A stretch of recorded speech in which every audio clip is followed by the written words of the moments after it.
It's one of Lisbon's worst ever transit tragedies and what the city's mayor described as a tragic day for the Portuguese capital when the Gloria funicular, a historic 19th century cable car and a tourist hotspot, derailed and crashed into a building. All of this happened in broad daylight in the busy city center right after 6 p.m.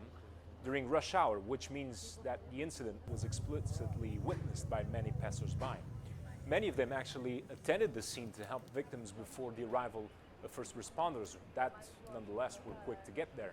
Now, questions arise as to the funicular's maintenance. Preliminary analysis from experts consulted by CNN Portugal point to the rupture of the cable that upholds the carriage that crashed.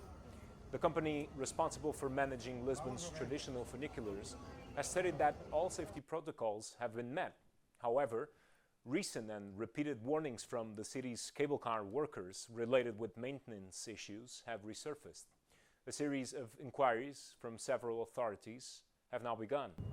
Lisbon's mayor suspended all public access to the Portuguese capital's other historic funiculars as a precautionary measure. João Paulo Martinheiro, CNN Portugal, Lisbon. This is a country in deeply grief, and these are still the most difficult hours.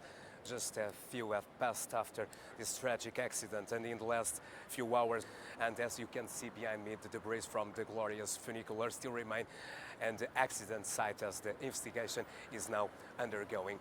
Today we are living a nationwide grief day by government's decision, but most of all, this is a country united in sorrow and grief after one of the most tragic accidents in Lisbon's history, the derailment and crashing of glorious funicular, killing all these people. This is also a country in shock by all that images that we have all seen yesterday, with the dead bodies being removed from the debris by the rescuers and the injured tried to get out of the tragic scene.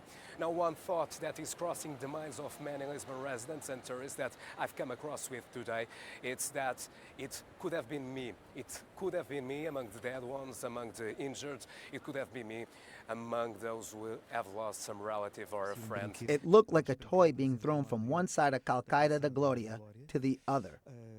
I heard screams and then, suddenly, a loud bang. You couldn't hear people anymore, and a cloud of brown-grayish smoke appeared. And then, I and other people who were there, when the smoke settled and the dust settled, we ran to help. I called 112, and then we tried to get people out, those who could move, always afraid of any potential injuries and making the situation worse.